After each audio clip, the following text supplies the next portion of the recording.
Alors, bonjour messieurs, dames, j'espère que vous allez bien, encore Héloïse. Héloïse Faradji, votre reporter préféré. Voilà, alors hier soir, j'ai regardé Ambition intime avec 3 parties, enfin 4 parties, mais je n'en ai regardé que 3. Il y avait en première partie Gérard Darmanin. En deuxième partie, une dame, son nom de famille c'est Rousseau, je crois. Voilà, un peu comme le philosophe des Lumières, sauf qu'elle, c'est elle a de la lumière, mais c'est pas trop une philosophe. Euh, j'ai regardé Jordan Bardella qui parlait aussi. Et c'est trop drôle parce que c'était vraiment genre 3 salles, 3 ambiances. Euh, voilà, Gérard Darmanin, euh, le portrait d'un petit dictateur qui est arrivé là où il est par hasard parce que peut-être que sa mère avait un très haut poste dans des ministères. Voilà, petit conseiller des présidents qui leur dit un oui ou un non juste parce qu'il veut, qui aime tout contrôler, qui aime faire sa propre loi. Et les conseils d'amis, hein, t'inquiète, moi j'ai capté tout de suite là, j'ai vu les conseils d'amis qui ont un peu peur de lui, quoi. Mais c'est normal, avec quelqu'un qui a du pouvoir comme ça, il y a de quoi avoir peur. Ensuite, Rousseau, là, la meuf, bah, je sais pas, genre, c'est un peu une femme qui porte des faux témoignages, faut le dire, voilà. Meuf, tu dis que t'as été abusée sexuellement, tu racontes pas ça en souriant comme si c'était quelque chose de érotique. Il y a des femmes qui souffrent de ça, et toi, t'es là pour prendre leur parole. On veut pas te voir raconter ça comme si c'était une love story, alors que ce mec, il finit en taule à cause de toi. Voilà, t'as capté ou t'as pas capté. Tu racontes pas une scène de viol alors que ça n'en était pas une, ou bien que pour toi tu le tournes en dérision. Tu fais pas ça, c'est un crime. Le viol, c'est une des choses les plus horribles qui puissent arriver à une femme.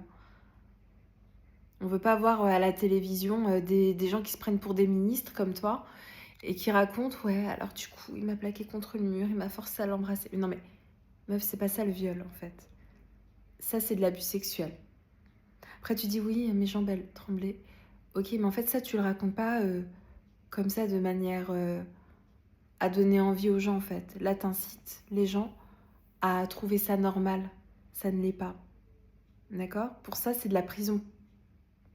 C'est pas normal de dire oui, de raconter. C'est comme si tu racontais que quelqu'un t'avait tué et en même temps, tu le racontes en fantasmant ça.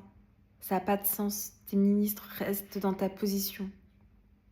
Et c'est très bien de quoi je parle. Genre, voilà, tu sais très bien de quoi je parle. Et c'est honteux, genre. C'est honteux, ton témoignage, il a été fait de manière honteuse. Il a été fait de manière honteuse. Tu racontes pas ça comme ça pour le show. Tu racontes pas ça comme ça pour le show. Ça, c'est sale. Et c'est néfaste pour les femmes qui ont vraiment souffert de viol. Parce que ce que tu racontes, ça n'en est pas un. C'est un abus. Et tu l'as tourné comme si c'était beau. Alors que ça ne l'est pas. Voilà. Bon bah du coup, je ferai une autre vidéo pour parler de la troisième personne que j'ai vue passer dans Ambition intime. Mais sachez que ce que je dis là, ça va choquer certains, là, ce que j'ai dit juste avant. Moi, j'étais très choquée. On peut pas raconter un crime qui nous est arrivé en ne disant pas que c'était grave, en fait. Ok, si vous voyez pas de quoi je parle, regardez la séquence. Regardez la séquence.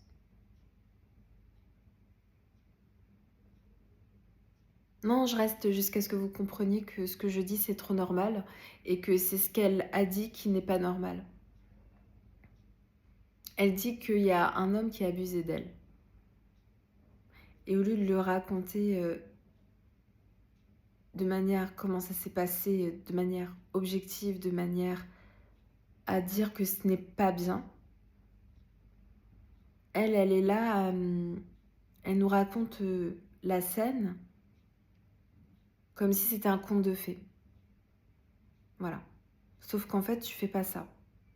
Parce que ce qui s'est passé, soit c'est grave, soit ça apporte à confusion du style, elle le voulait, elle était consentante, alors pourquoi est-ce qu'elle l'envoie en prison si elle a dit OK à ce moment-là? En fait, moi je me pose ces questions en fait. Attends, mais du coup tu racontes comme ça, mais tu as eu envie, genre? Le mec il finit en prison? Non, bah alors raconte les faits. Tu racontes en expliquant: «Voilà, c'était violent, il m'a fait ça». Voilà. Alors elle, elle était là: «Il m'a plaqué contre le mur». Non mais meuf, est-ce que, est-ce que c'est l'état de choc? Après on peut se poser des questions. Est-ce que c'est l'état de choc, psychologique qui fait qu'on raconte les choses comme ça quand on a vécu des choses traumatisantes? Est-ce que c'est aussi, pour ne pas se sentir humilié? Mais si c'est pour le show, meuf, tu vas en prison. Tu vas en prison. Il y a rien de plus horrible au monde que le viol.